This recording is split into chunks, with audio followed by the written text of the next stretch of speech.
Friday, February 16th, 2024. It is a big day. Um, uh, okay, we'll start with the bad one. Alexei Navalny being killed in Russia in prison. He was literally just in court, like standing in that stupid box. Looked perfectly healthy. Um, so that's clearly murder. Um, and I feel like, you know, that should kind of send a signal to people about the the people in this country who are praising Putin, um, and understanding uh, what's at stake, and if that's their hero and that's the guy that they are beholden to, um, and that's sort of the behavior that they're going to start to emulate, that's a lot of trouble for the rest of us. When I say things like, we're going to end up in camps, and reporters are going to get disappeared if we get another Trump regime. It's not hyperbole, and it's not a scare tactic. It's definitely where Trump wants to go, and the Republicans will follow him if they get to be a part of it. It's power hungry, nasty, nasty bullshit. Um, but I mean, he was prepared. He knew that was Britain tried to kill him once. He tried to make it quick, and that didn't work. He didn't die, which only made him sort of more of a hero, and then and a martyr in the good sense of martyr, not self martyrdom. Um, so uh, that will be interesting to see if that has any effect on whether or not um, we're going to get anything brought up in the House about sending Ukraine aid. I doubt it will because the Republicans have no conscience. But anyway, in other news, um, the FBI informant that the entire impeachment um, of Joe Biden has been centered on from the GOP has been charged with lying to the FBI. That the things that he said that Joe Biden did were lies. That's fucking hilarious. And it came from special counsel that was appointed by Trump. So you can't call political witch hunt on that one. So that's fantastic. And the GOP is so dumb. They're saying and signaling that they're going to continue forward with their impeachment attempt, and it's like I don't I don't think that they have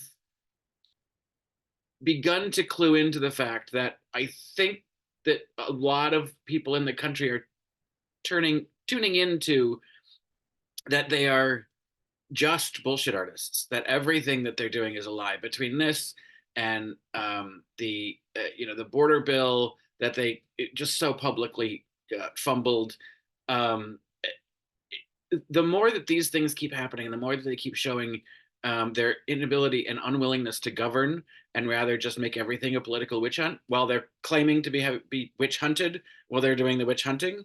um, I think that just bodes better for Biden and the Democrats. The other thing that needs to be hammered home about, in terms of election results is, you're voting for an administration. It's not just Joe Biden, it's who Joe Biden is going to surround himself with. And it's not just Donald Trump, but it's the dangerous people he's going to surround himself with that will not control him. He will not have any safeguards around him to say, hey, you can't do that, like he did the first term. And that was chaos. So, uh, people need to be reminded that you're not just voting for the one. You're also voting for, who's going to end up on the Supreme Court. And we saw how that turned out last time. So, those messages also need to continue getting out. But, we'll do the things that the video didn't talk about later. What else do they talk about in Hot Topics? I'm so excited about all the things that are happening today. Well, all right, we'll do it all out of order and see if my memory gets jogged. But with Fani Willis. Oh my God, she was spectacular. That if you watched any of that, the questioning was fucking genius. She was not going to back down. And she, at that whole speech, when she was like, "You are confused. I am not on trial. They are on trial for trying to steal an election. And no matter how much you try to make me look like I'm on trial, I am not." And the state didn't even call her back. They're like, "We're satisfied with this testimony." So she didn't go on the stand. So the the defense counsel that brought this case up won't even have a chance to cross-examine her. That's She's done. I think her father's testifying today. So I think that's bodes well, that they're like, okay, this is bullshit. Let's keep going. The problem is if she does end up, and fuck you, Anna Navarro, for saying she should know better, she should be better, she should, as a woman of color, in that position, you need to be, beyond reproach, blah blah blah. Fuck you. The woman's allowed to have a life. Um, and just because these assholes are trying to make a problem out of it, I think she did a good job defending herself and saying, "I've done nothing wrong. I've done zero things wrong. So stop trying to make it look like I did." I get it. The optics are bad. It just gives the talking points to the GOP. Um, but this isn't like, uh, like Bill Clinton and that stupid intern bullshit. Like, that is something he shouldn't have done. He knew under what scrutiny he was under. That was a bullshit, dumbass, uh, privileged, sense of privilege move on his part. I'm still pissed that he did that. I'm still pissed that she kept the dress. That whole thing was such a debacle. But this isn't the same thing. She didn't do anything illegal. Um, and I just don't think, she disclosing the trips that they went on together, I guess maybe. But when they're not gifts, when they're each of them paying their own way, it's not the equivalent of what's going on with, or what has gone on with, what's his name, Clarence Thomas on the Supreme Court. Um, and he's taking like hundreds of thousands of dollars of gifts, and sitting on cases where he shouldn't be. So it's like, I that part of the argument is like, okay, if we're going to be mad about impropriety, then let's be mad about real impropriety, especially when it's at a federal level. She actually hasn't had any impropriety in what she's been doing. And I loved her line when she said, I don't remember, if it was her mom or her dad. I think it was her mom that told her, or that's at least the way she said it, or the way she told the story, that, if you're going on a date with a man, you better have $200 in your purse in cash, because, in case he's not right, you need to have a way to get yourself out of the date, out of the situation, home. Um, and 100% correct. I hate that women have to think about that shit, but, um, but male or female, you are responsible. You need to make sure that you can, take care of yourself. Don't expect anyone else to do it. And that's at all times. Just, it doesn't mean don't ask for help.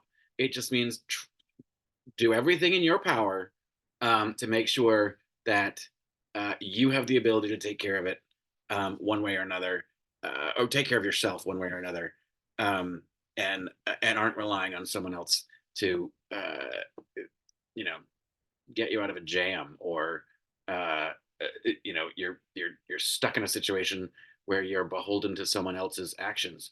It's like, I it, you know going to visit my family, it's like, I want to rent my own car. I want to I just don't I'm done relying on other people getting me around. It's like, I'll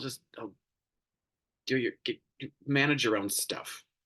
So anyway, it looks pretty good that she won't be removed from that case. And the problem is, if she does get removed from that case, there's a lot of, prosecutors in Georgia that would just kill it, and stop pursuing it. So, I think it is, paramount that she stay on the case, not recuse herself.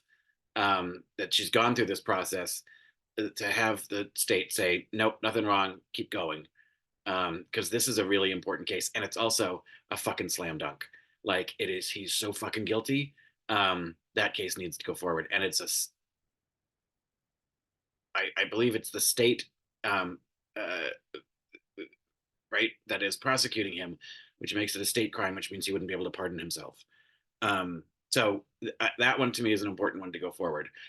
Another one that's important to go forward is the January 6th documents case. And the judge there, Eileen Cannon, has not agreed to push this back. So I think that one's supposed to start in June. Um, and and basically, unless there's some sort of underlying immediate circumstances, there's she's not delaying the trial, and that's a big win because she's kind of been a trumper. She's kind of been soft on the whole thing, so that's good news.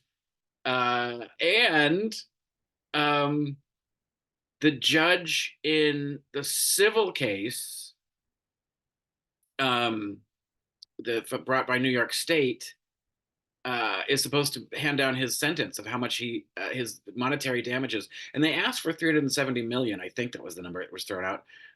So he's going to make his judgment about how much he's going to owe for lying on his his financial records. Um, so he already owes E. Jean Carroll 83. Like he's coming up on $500 million of potential liability for his criming, which is great. And the other trial, the criminal trial in New York City, that brought by Alvin Bragg, the DA in the city, about the hush money payments to Stormy Daniels, is also going forward, and that starts in March. So no delay there. That one looks like it's a little more tricky to win, but this will be the first criminal case that he's brought up on, or any ex-president has brought up on. So I like that the walls are squeezing. I imagine there's going to be some really angry posts from him throughout the day. I'm sure he will fundraise to try to pay off that 370 million. He's also recommended his daughter-in-law, Lara Trump. I think she's married to Eric, who was the dumbest of all the Trumps, to be the vice chair of the RNC because they got rid of Ronna McDaniels. And she has sworn, Laura has sworn, if she's the vice chair of the RNC, then all of the money is going to go to Trump. Like, she's just said it out loud. It's like, okay, so that's great. Go ahead, because that means all your down ballot races are going to suffer financially. So that potentially helps win the House and the Senate for the Democrats. And more than likely, you're going to give him money that's going to be used illegally, and another indictment comes along. I mean, this is a good way to end the week. I am not unhappy about that at all. So we look forward to the judgment coming this afternoon on how much Donald's going to owe, and then we start drinking.